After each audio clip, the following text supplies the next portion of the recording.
Okay, hello, what's up sa mga kababayan ko dyan. Magandang umaga, magandang hapon, magandang tanghali sa inyong lahat.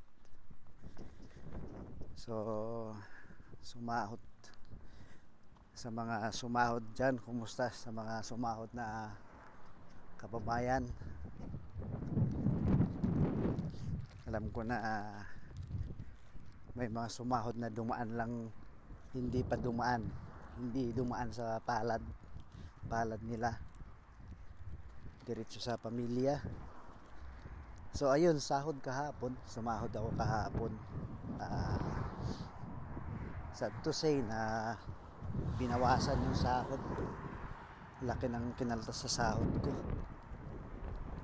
Kaltasan ako na mga almost more than 1k, 1,000, more than 1,000 Saudi Riyal. So malaki din yun, nasa around 16 to 17,000 pesos. So yun, dahil sa nakaltasan, kailangan na magremedyo para madagdagan yung sahod na may padala. Kaya ayun, pinadala ko na lahat. Kaya nang tinira. So kung nung mga last 3 months ago is nare-remedyohan pa na makabili ng pangkain dito, ngayon wala na talaga. Kaya medyo mas higpitan pa yung sinturon nitong buwan na to ng February.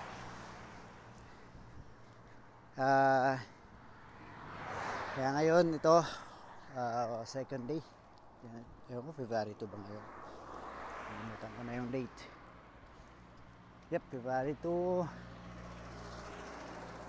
Kahapon is at least kahapon yung sumahod,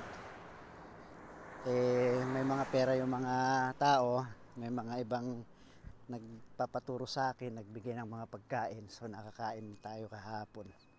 So ngayon, ewan ko lang kung at least bago ako nakauwi kagabi sa galing trabaho is may nagbigay ng mga pagkain. May natira pa naman. Ito yung isa na natira. So pagkain ko to ngayon, isang meal lang to.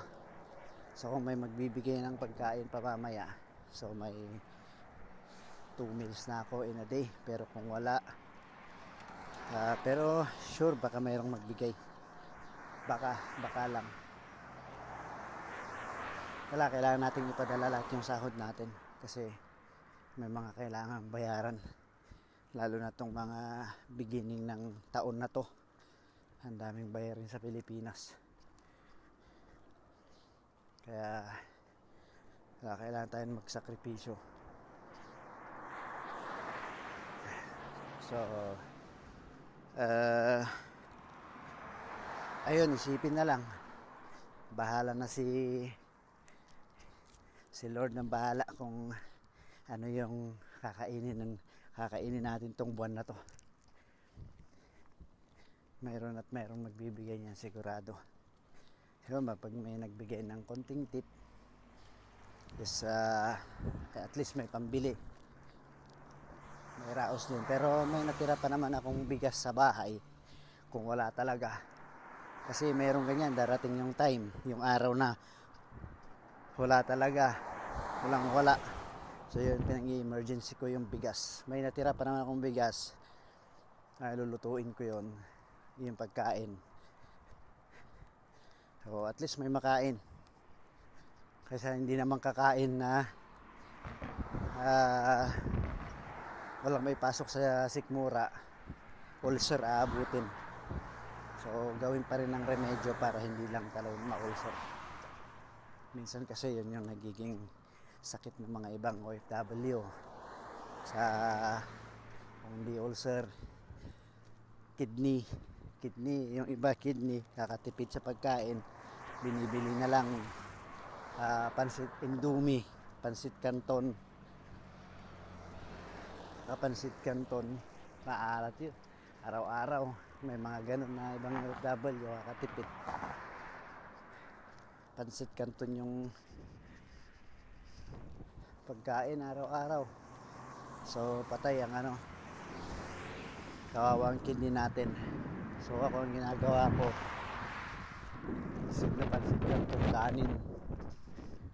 Mas healthy pa yun, kahit kanin lang, kahit walang ulam.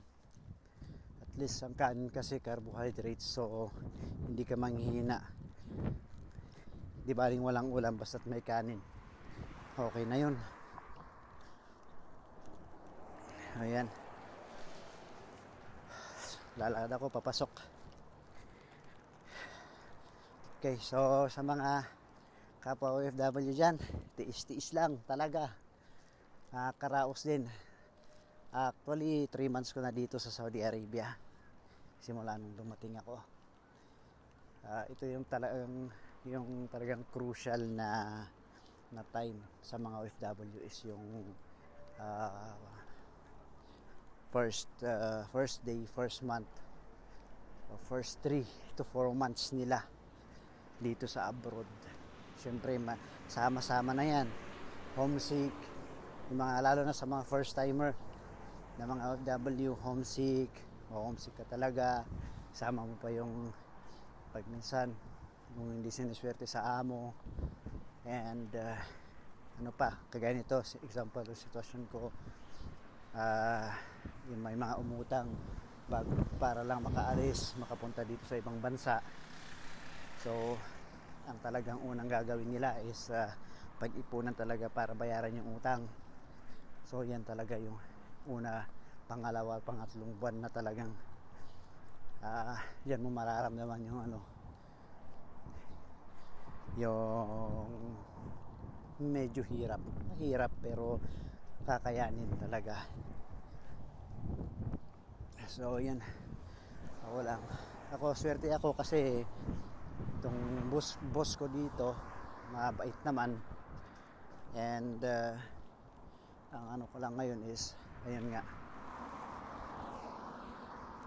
kailangan talaga bayaran ka agad yung mga nautangan sa Pilipinas para para matapos na yung problema sa Pilipinas. Kaya sakripisyo lang, bayaran din ng lahat, babayaran ng lahat, okay na, pwede nang makakain na ng maayos, makabili na rin ng maayos na yung kailangan nating bilhin. Actually may mga kailangan gamit, dapat na kailangan kong gamit na gamitin sa bahay, kaso hindi ko binibili kasi kailangan talagang magtipid hanggat mayroon pa namang mga nagagamit tsaka nahihiram ng mga gamit. Pagtiyagaan lang muna yon.